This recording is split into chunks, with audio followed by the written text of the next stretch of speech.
Bueno, la doctora Lucía Martínez es química farmacobióloga y maestra en neurotología por la Universidad Veracruzana y es doctora en ciencias por la UNAM.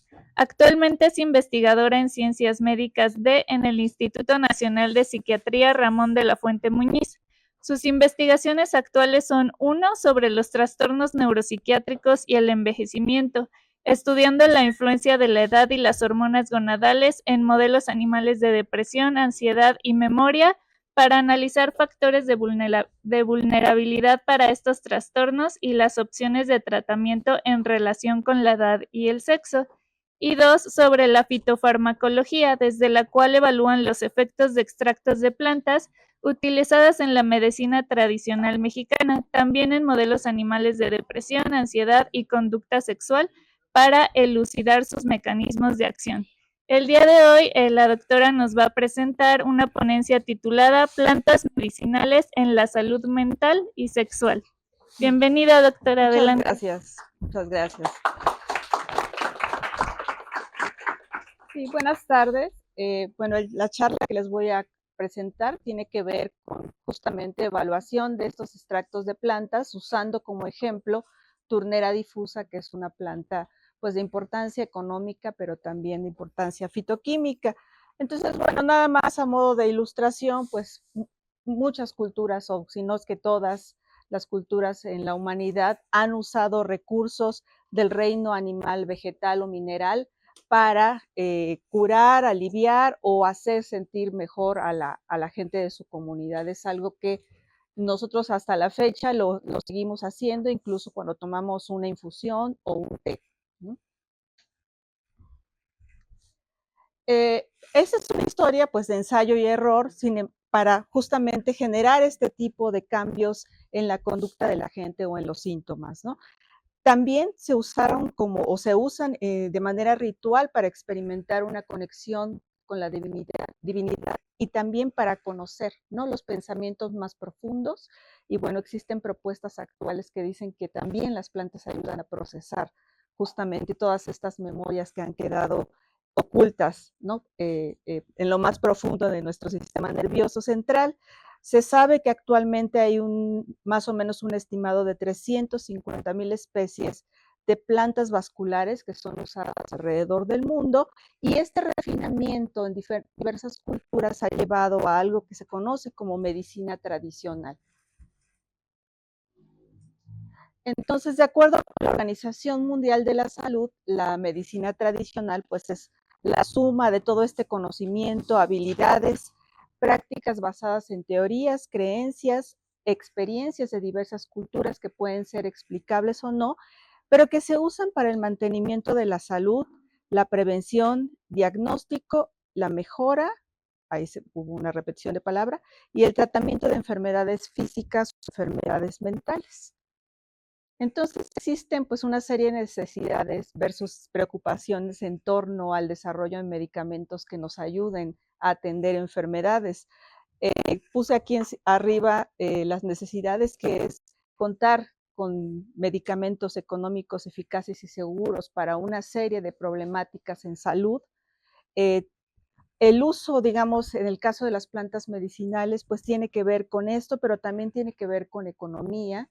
En muchos lugares del mundo hay poco acceso a los medicamentos de patente o medicamentos alópatas, y se recurre por economía a este tipo de sustancias o de plantas, perdón, y además hay un arraigo cultural por consumirlos, ¿no? Hay gente que definitivamente dice: yo no consumo este tipo de medicamentos, pero sí consumo plantas medicinales, bajo pues ideas un poco equivocadas, ¿no? Entonces, que pongo aquí algunas, por ejemplo, en cuanto a preocupaciones en torno al uso de plantas medicinales, está el uso de este tipo de medicina sin un control sanitario, la toxicidad que pueden llegar a provocar algunas plantas en particular o la combinación de ellas, y las interacciones farmacológicas que pudieran ocurrir entre las mismas plantas, ¿verdad?, o derivados de ellas con medicamentos, alimentos o alguna otra sustancia que la persona consuma. Y bueno, en las preocupaciones mencionaba algunas que he escuchado por ahí, que es lo natural no hace daño, ¿verdad? O la planta tiene las dosis exactas, que son cosas pues realmente como de pensamiento mágico, ¿no? Y bueno, con base en todo esto, hay una proliferación de productos que prometen efectos, pero sin evidencia de ello. Entonces, con estas preocupaciones, pues existen ahora documentos que ayudan a regular o que invitan a hacer investigación con una calidad diferente, que van desde las farmacopeas herbolarias, esta de nuestro país, ¿no? Que indica cuáles son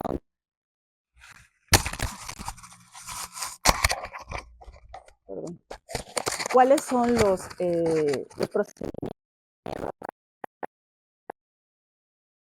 clasificar esos principios activos de acuerdo con las especies de las que se generan, pero también, y hemos visto que en este gobierno se ha dado como un énfasis mayor a que se estudien las plantas medicinales e incluso con un cierto enfoque que puede ser, pues que hay que poner a prueba, ¿no? Porque necesariamente así como es, ocurre. Y se han generado, bueno, estos documentos que encontré de las páginas del gobierno de la República, en donde se clasifican o se hacen documentos herbolarios, ¿verdad? Que son como catálogos, algunas otras guías ilustradas de plantas medicinales, otra más que está allá abajo que tiene que ver más con la parte como forestal o de agricultura. Entonces, hay una serie de documentos ahora que son más como de ilustración, dar a conocer cuáles son los efectos o los usos tradicionales de algunas plantas y otros más que tienen que ver pues con los métodos, ¿no?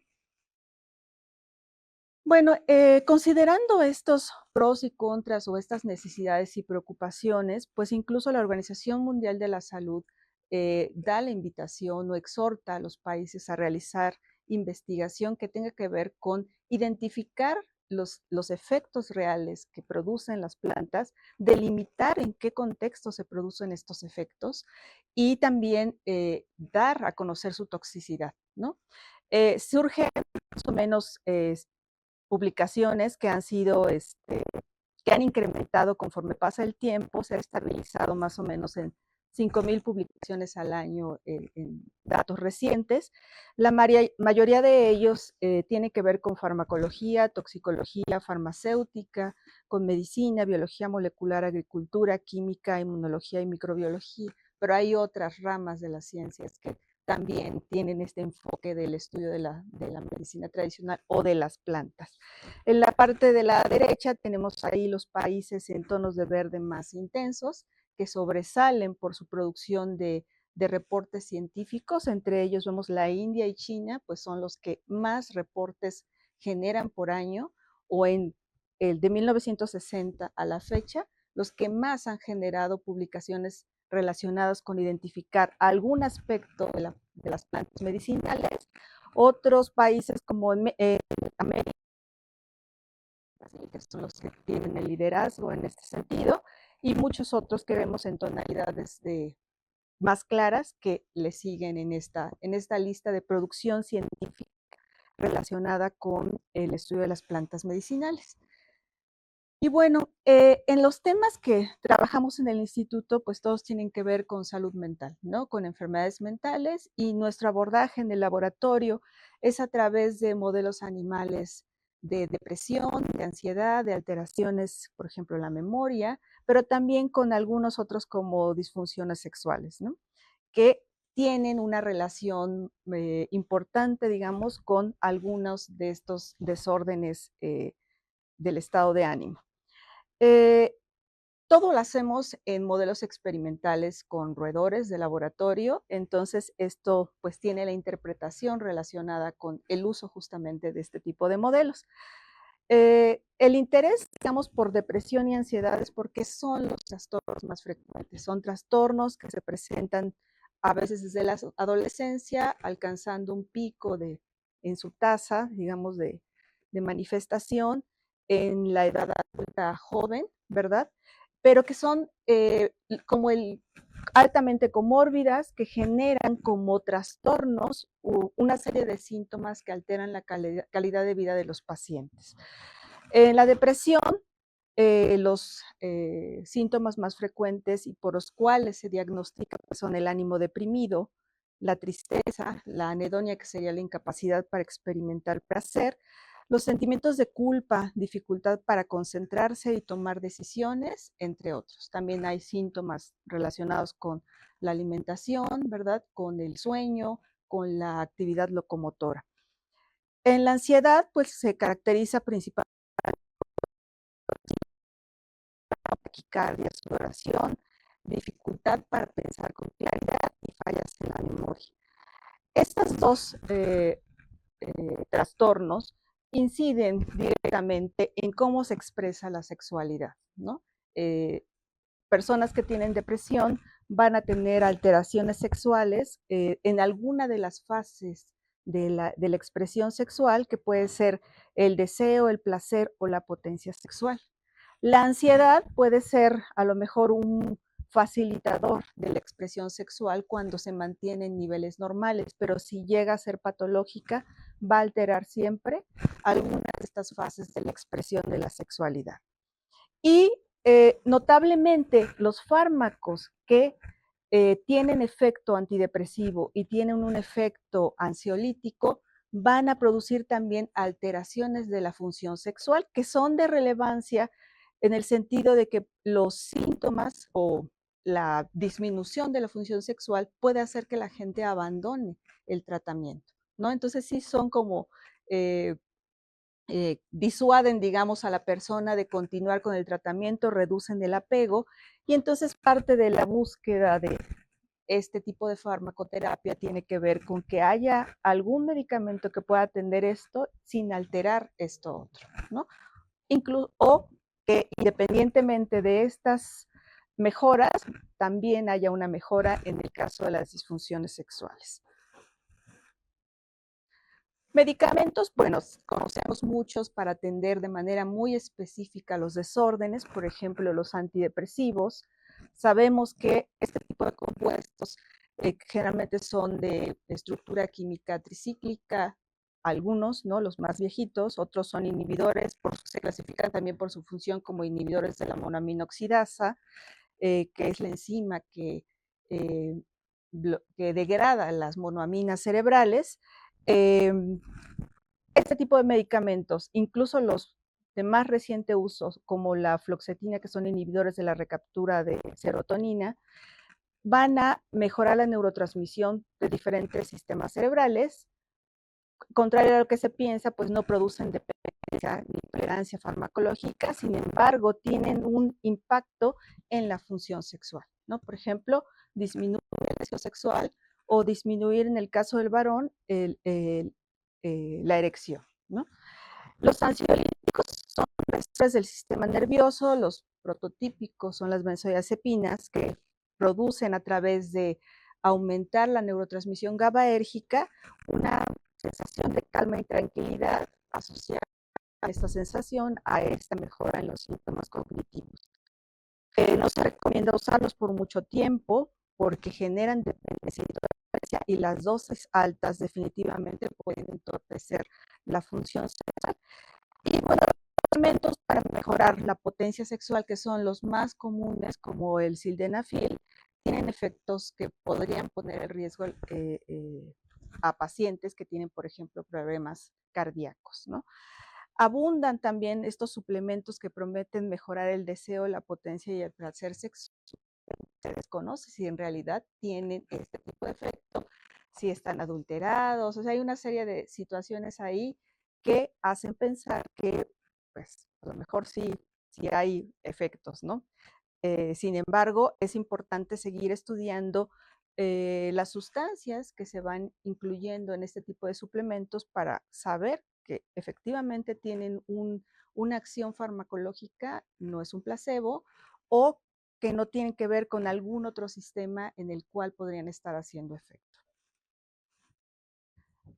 Sabemos que existen plantas con propiedades ansiolíticas y antidepresivas, algunas de ellas pues las consumimos incluso a manera de tisanas como la menta piperita, pero hay otras muy famosas como la pasiflora, ¿verdad? La hierba de San Juan, que es este Hipericum perforatum, la valeriana, melisa y turnera difusa y pipera auritum, que son dos plantas que crecen en México, ¿verdad? De manera abundante, y de una de ellas de las que voy a hablar el día de hoy. En el caso de las disfunciones sexuales, pues también hay una serie de plantas que han sido reportadas desde hace ya varios años en literatura científica. Todos los datos que pongo aquí provienen de estudios en animales, en donde se evalúa conducta sexual masculina, ¿no? Básicamente el predominio, digamos, de literatura relacionada con esto tiene que ver con conducta sexual masculina, muy poco con conducta sexual femenina, ¿no? En el caso de plantas que se les denomina afrodisíacas, pues está este tipo como la nuez moscada, el clavo, otra vez crisantinia mexicana, turnera, botanoa tormentosa. Ajá, sí.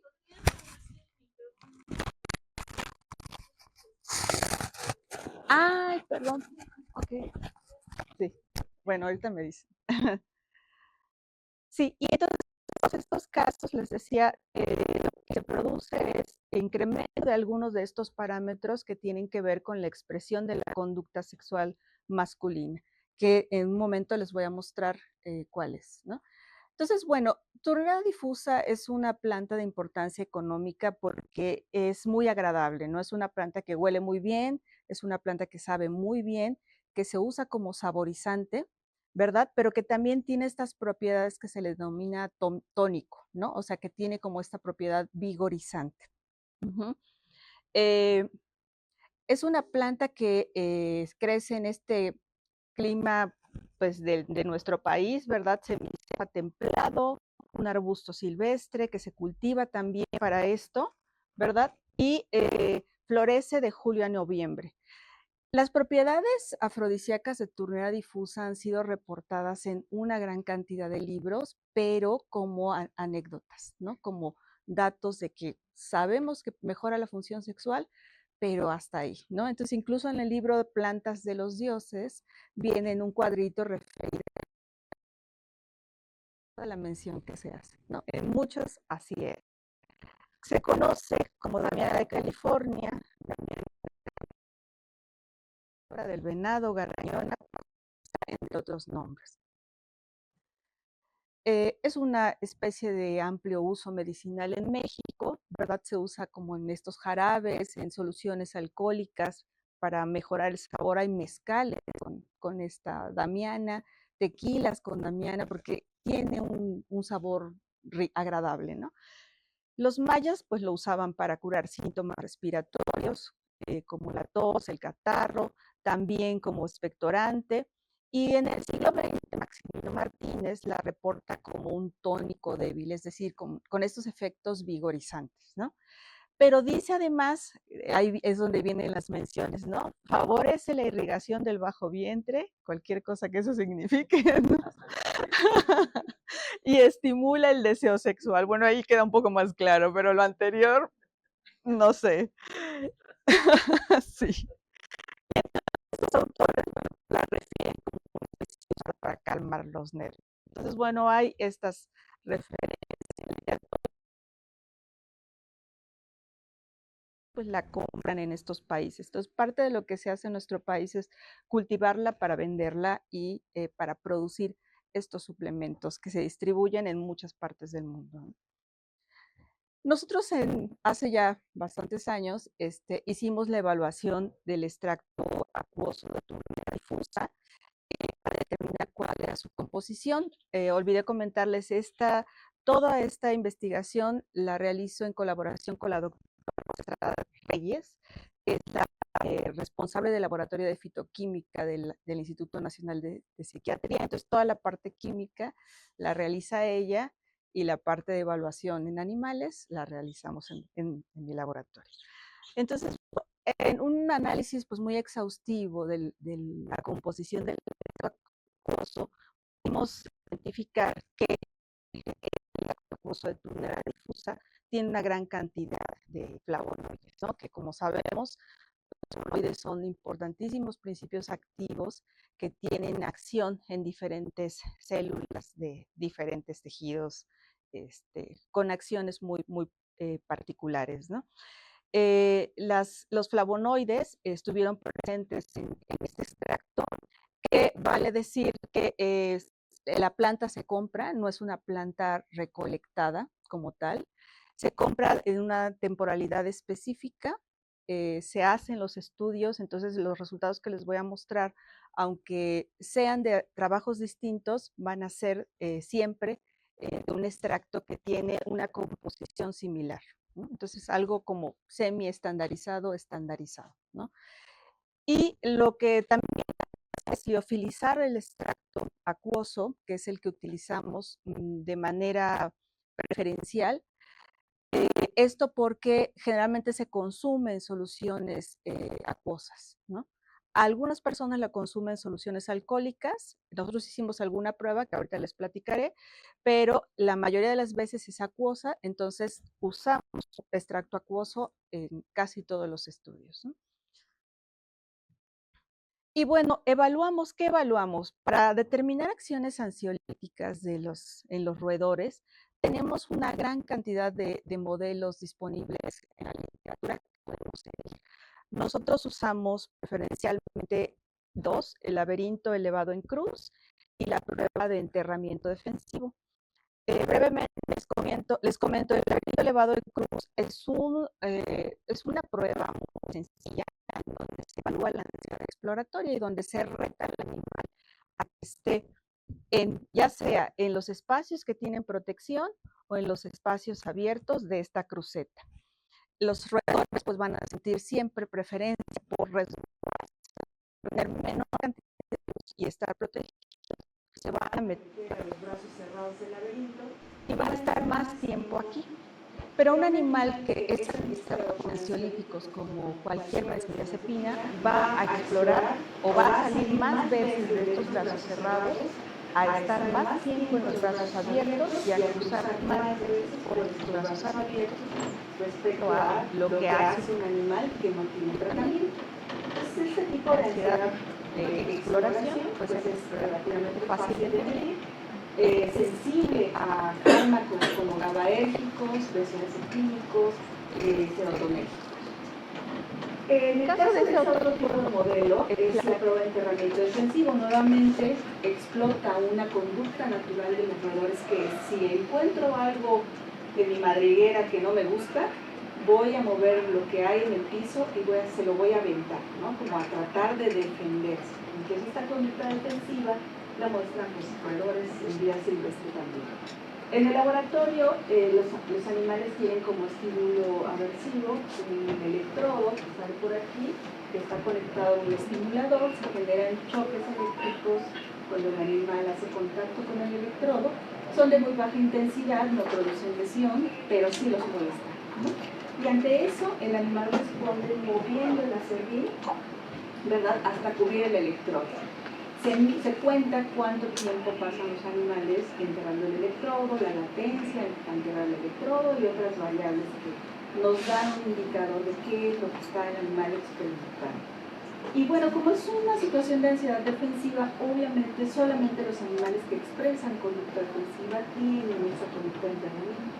De tal manera que hay una curva de ontogenia en donde animales juveniles no van a tener conducta de enterramiento y animales muy viejitos tampoco, ¿no? Entonces solamente animales adultos, ciertas categorías. Y bueno, para el caso de la conducta depresiva, la depresión pues es una enfermedad compleja. Existen varios modelos que son simplificaciones de ellos. Uno de estos modelos es estimulado por estrés, ¿verdad?, es la prueba de nado forzado. En ese modelo lo que hace uno es introducir al animal en un estanque con agua que tiene pues una cierta altura, que impide que el animal toque cómodamente el fondo, ¿no? Lo puede rozar, pero no lo puede tocar de manera rápida.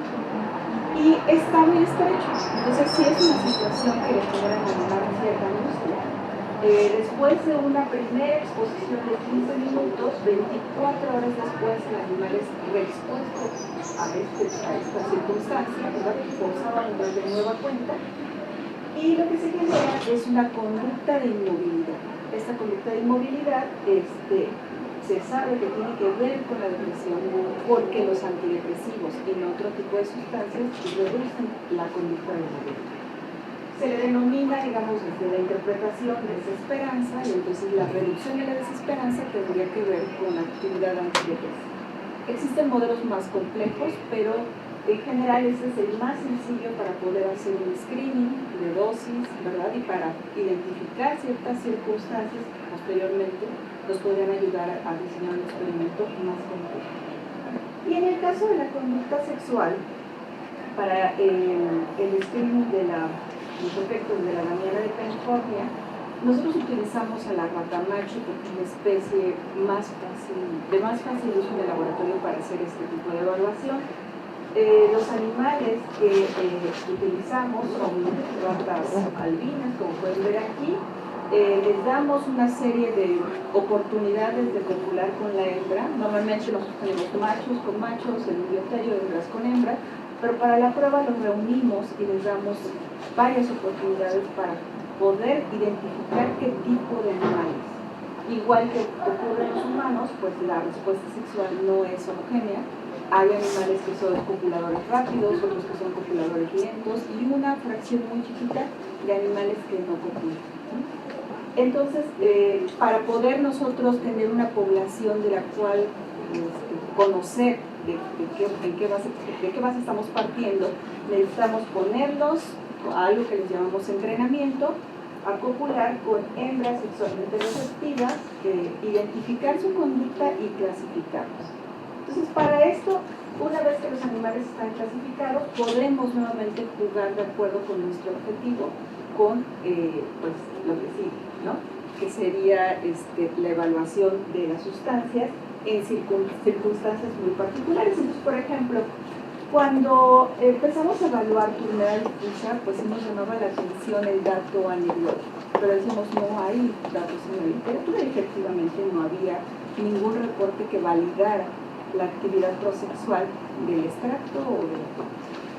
Entonces, en primera instancia diseñamos un experimento en un modelo que se llama saciedad sexual, y que consiste en que una vez que identificamos a los machos que son muy buenos copuladores, les permitimos en una sesión independiente copular por 4 horas con una misma hembra sexualmente receptiva. Y lo que ocurre es, 24 horas después, los machos no presentan conducta sexual. Bueno, no la mayoría. Un tercio presenta conducta sexual, 2 tercios no presentan conducta sexual.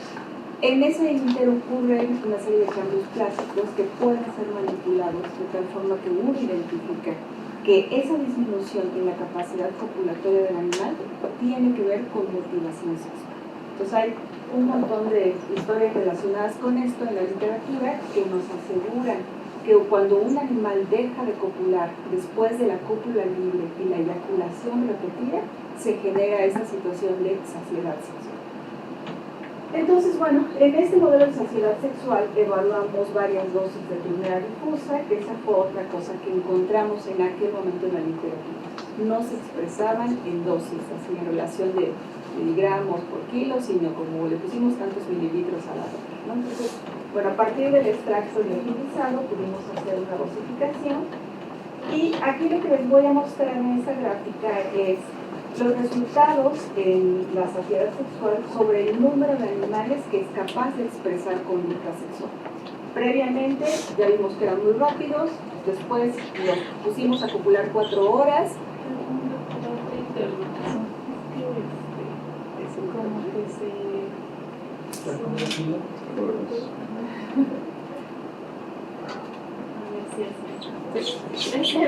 Okay. Bueno, ya vimos que eran saciados. Entonces, ¿cómo responden esos animales saciados? Este animal es el grupo control y vemos que solamente cerca de 40% de los animales muestra actividad sexual. Montan, intromiten, eyaculan y ninguno es capaz de reiniciar la cópula después de la eyaculación.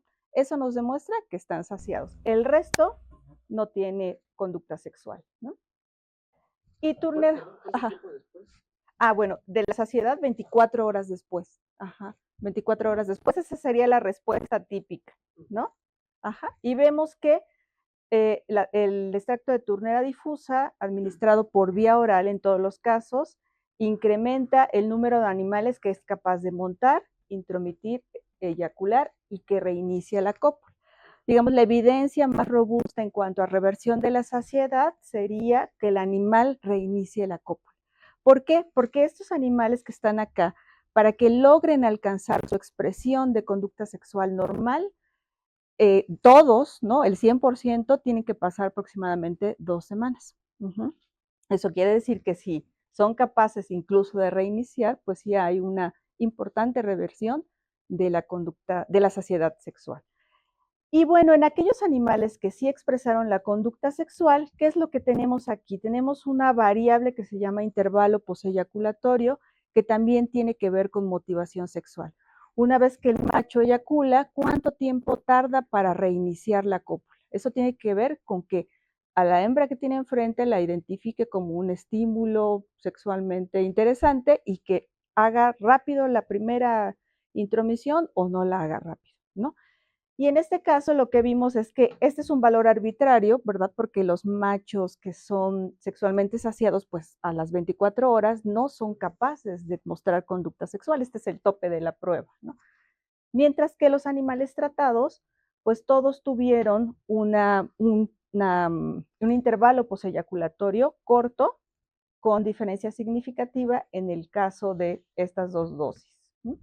Entonces, lo que podemos sugerir a partir de este estudio, que solamente les muestro las variables donde sí salió significativo, pero que es bastante más amplio, es que turnera difusa revierte la saciedad sexual, es decir, mejora la motivación sexual, ¿no? En un modelo específico de motivación.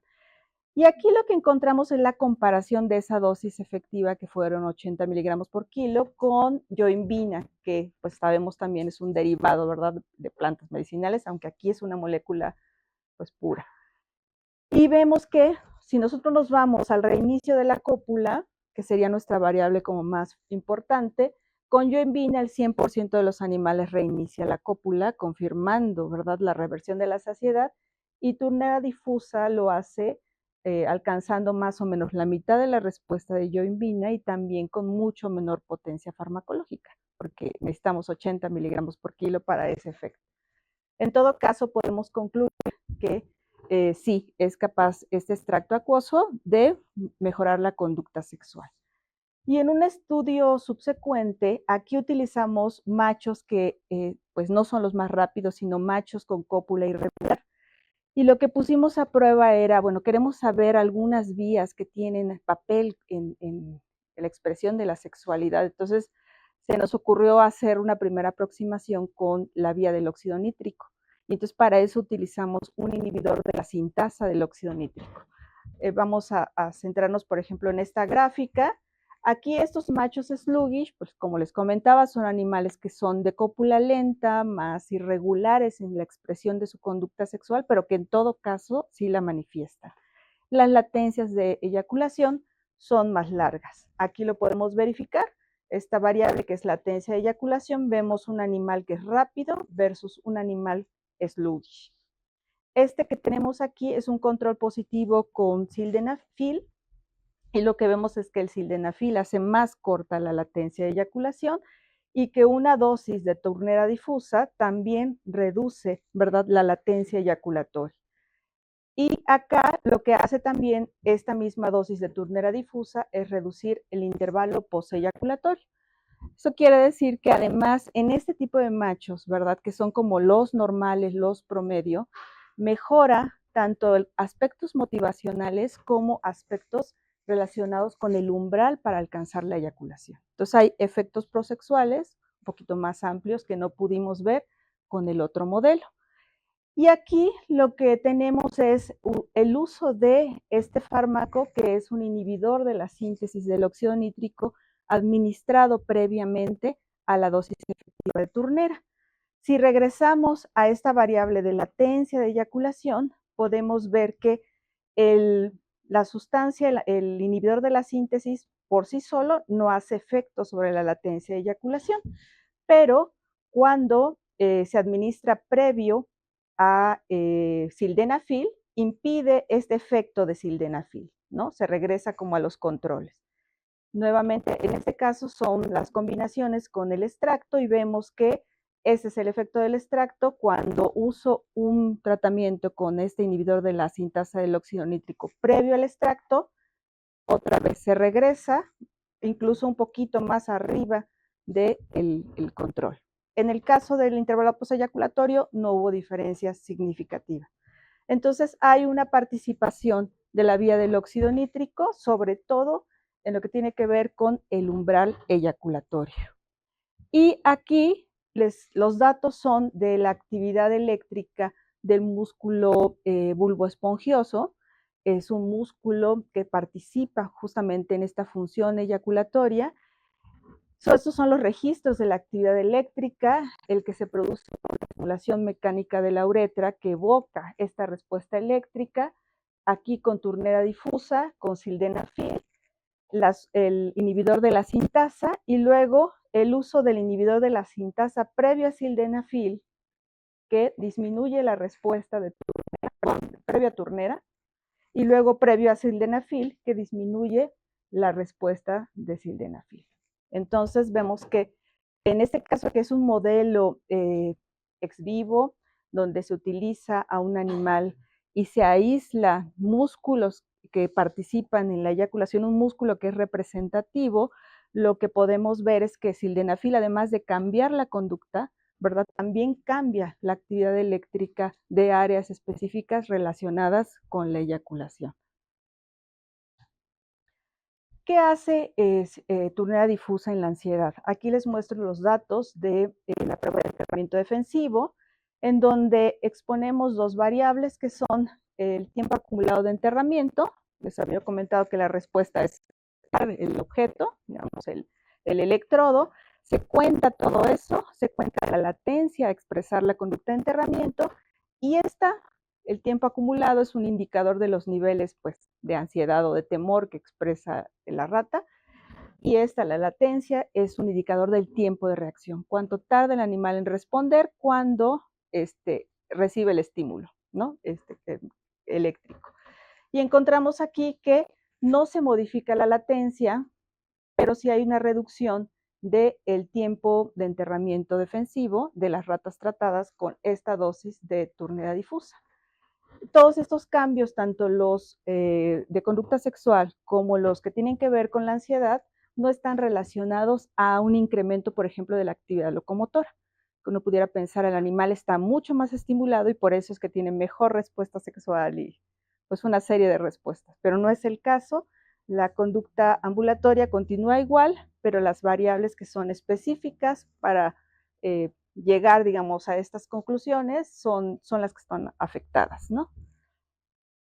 Y pues en un estudio mucho más reciente evaluamos varios aspectos que tienen que ver con la conducta, entre ellos, por ejemplo, la prueba de nado forzado para analizar el efecto antidepresivo de turnera difusa y otro modelo de ansiedad que es el laberinto elevado. Aquí, en la prueba de nado forzado, nosotros sometemos a los roedores a estrés en esta primera sesión y 24 horas después medimos qué tanta inmovilidad tienen los animales, control, y estos son los resultados de fluoxetina y diferentes dosis de turnera difusa, donde podemos ver que la dosis de 200 miligramos es similar al efecto de fluoxetina 10 miligramos, ¿no? Entonces, otra vez hay misma respuesta, pero una potencia pues distinta, ¿no? Y en el laberinto elevado vemos que la variable más importante, que es el tiempo y las entradas en el brazo abierto, hay un incremento de el tiempo que los animales están en el brazo abierto, las entradas al brazo abierto y menos tiempo en la plataforma central del laberinto. Entonces, eso quiere decir que los animales tuvieron disminución de la ansiedad. Hay quien ha evaluado actividad de la monoaminoxidasa, la enzima que degrada las monoaminas y que permitiría, si se bloquea esta, permitiría que hubiera más monoaminas en la sinapsis, ¿no? Quien ha evaluado in vitro el efecto de turnera difusa y de extractos, en este caso es un extracto metanólico, y han visto que se inhibe de manera muy efectiva la monoaminoxidasa A, que tiene una gran participación justamente en esta degradación de serotonina, dopamina y noradrenalina. También que hay actividad de inhibir la formación de especies reactivas, ¿verdad? Entonces tiene actividad antioxidante y hay una reducción de la muerte celular inducida por glutamato, entonces habría efectos neuroprotectores de los extractos acuosos de turnera difusa. La interpretación aquí, bueno, nos da una idea de lo que podría estar ocurriendo, sin embargo, son estudios in vitro y no se ha realizado un estudio en vivo donde se pueda verificar esto, ¿no? En el caso de este mismo artículo que nosotros hicimos en 2009, pues evaluamos la seguridad, porque un aspecto importante es, bueno, ¿son extractos seguros o tienen efectos importantes, verdad, en órganos o tejidos o en el animal completo?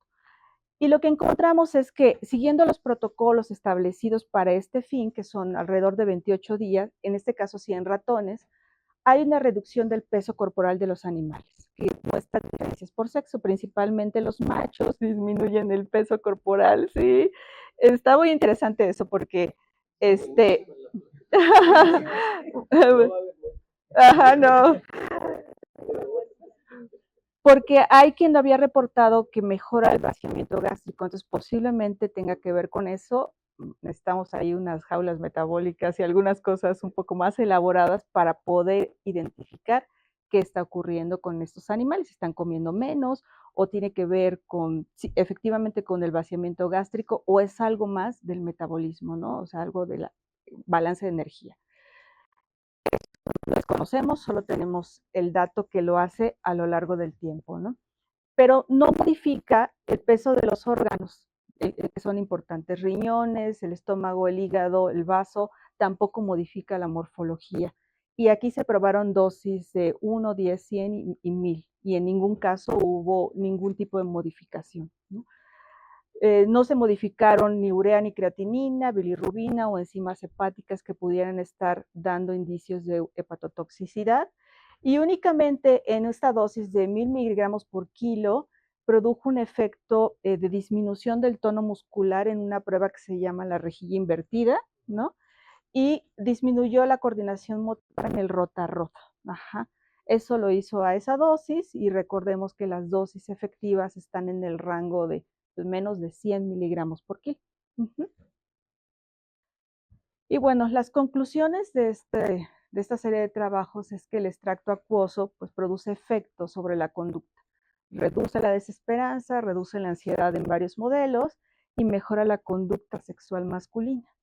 Desconocemos los principios activos que tienen acciones específicas sobre estas conductas que se evaluaron. Sin embargo, sabemos que los flavonoides sí podrían tener una participación. Hay algunos autores que han mencionado esto, como vimos en algunas láminas por ahí, que donde se evaluaba, monoaminoxidasa, algunos compuestos específicos, algunos flavonoides específicos tenían ese tipo de actividad, replicaban la actividad del extracto. Sin embargo, eso es in vitro, ¿no? Y necesitamos conocer, ¿no? Si algunas fracciones enriquecidas, digamos, con flavonoides son capaces de alcanzar esos mismos efectos, mejorarlos o que nos permitan, digamos, algún tipo de identificación relacionada con las sustancias que son las más activas. El extracto pues no afectó la motricidad de los animales, no produce efectos indeseables o adversos, sin embargo, sí continuamos con la idea de seguir investigando mecanismos de acción relacionados con su efectividad, pero también con más aspectos que tengan que ver con la seguridad, ¿no? Y bueno, en general recomendaciones porque pues siempre es un tema delicado el uso de este tipo de plantas, ¿no? Pues reconocer que existen mitos alrededor de las plantas medicinales, de su uso. O sea, ni son completamente seguras, ¿verdad? Ni tienen la dosis perfecta, ¿no? Sino que es importante efectivamente hacer investigación, ¿no? Porque muchos efectos dependen de la dosis, de la forma de consumo y muchos de estos consumos podrían tener interacciones con cosas que habitualmente usamos, ¿no? Vitaminas, suplementos o medicamentos. Pueden tener efectos acumulados y bueno, en este caso no nos queda más que, y es algo pues en lo que nosotros podemos contribuir, seguir realizando investigación científica, que sí lo consideramos como un pilar para poder obtener conocimiento relacionada con la eficacia y seguridad de estas plantas medicinales.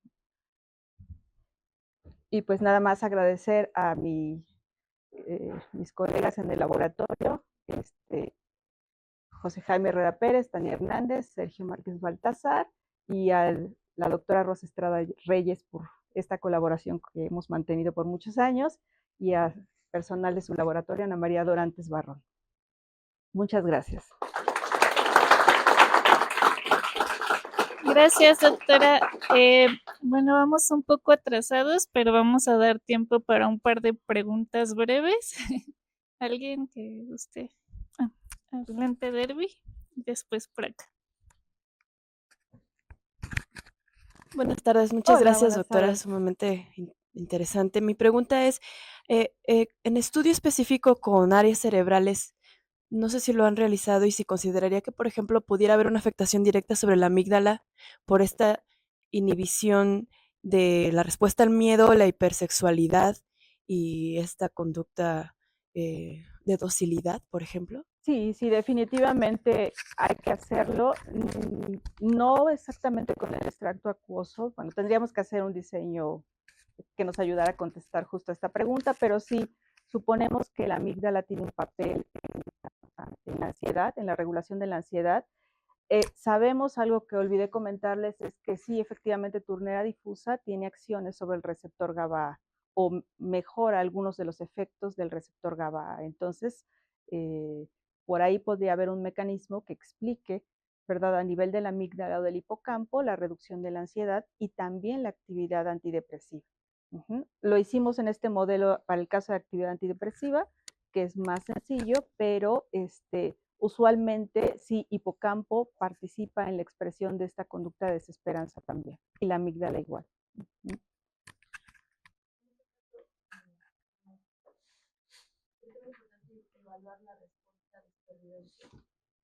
Se evalúa, sí. Tenemos datos de toxicidad en varios de estos reportes. Se ha hecho la primera evaluación de toxicidad, que es por el método de LORC, en donde pones dosis hasta 5,000 miligramos por kilo en una cantidad muy pequeña de ratones, ¿no? Y vas haciendo la evaluación a lo largo del tiempo.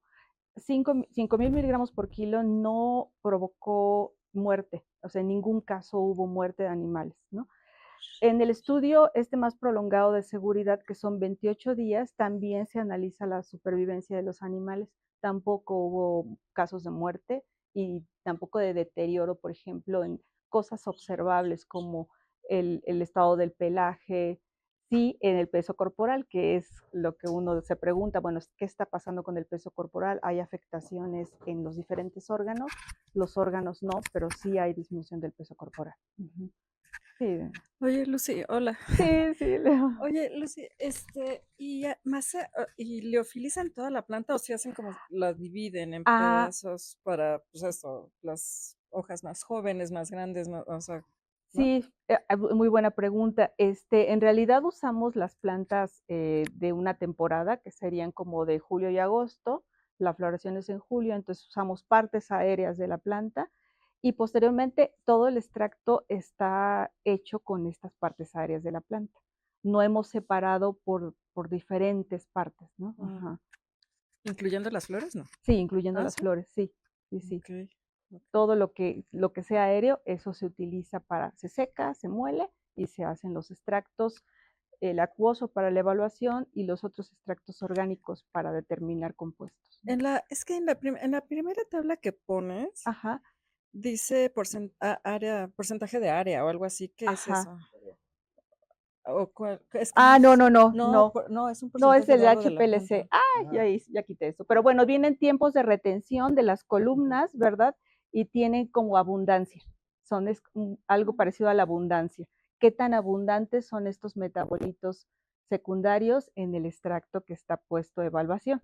Entonces, están ordenados por tiempos de retención, del menor tiempo al mayor tiempo, y después la abundancia relativa de esos metabolitos. A eso se refiere ese porcentaje. Ya, es que habían dos compuestos que eran como el área más abundante, pero uno de ellos desconocido. Sí, Sí, Entonces, no se pudo identificar ese compuesto, habrá que hacer otras pruebas exhaustivas porque toma un buen tiempo la elucidación de estas estructuras y ese definitivamente no se pudo identificar y es muy abundante. Ujú, sí, sí sí, está. Gracias, está sí, bien padre. sí, qué bueno. Gracias, Luciana. Bien interesante, ¿no? Casi planta maravillosa, ¿verdad? Sí, hasta el Acepto. momento Ahorita vamos no a salir varios sabemos. por un poco. Yo tengo una pregunta muy breve y muy rápida. En Sí, una de tus gráficas del efecto de la dosis, nos pones que la dosis más baja es la que tiene efecto, pero las dosis más altas no solo se satura, sino de hecho tienen el efecto del control. tienen el efecto del ¿Eso control. cómo se explica? Porque no sé si hicieron, por ejemplo, curva de dosis-respuesta Estas fueron las dosis que usamos, pero sí hay que ampliarla porque hacia seguramente abajo, hacia hacia abajo. abajo, sí.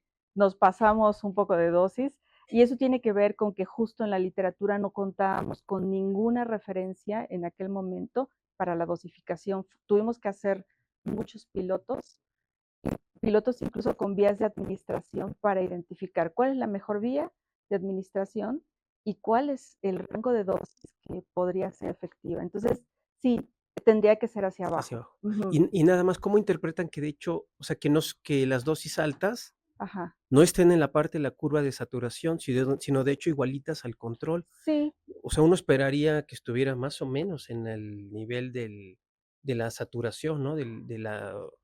Creo que eran 70, 80 eh, miligramos, ajá, no era 80. la más baja, 20 miligramos, creo. Ajá. Y, En uno 20 y en otro y de 10. hecho los dos datos se parecían al control. Sí, Este, sí, eso es algo me muy confunde a mí. común en el caso de la evaluación de psicofármacos, muy, muy común. Siempre ocurre eso, Psicofármacos ok. que no sean, por ejemplo, morfina, ¿no? O sea, la Ujú, morfina quita el dolor, bueno, no es exactamente solo psicofármacos, sino general, ¿no? Pero tú tienes curvas que son típicas del libro.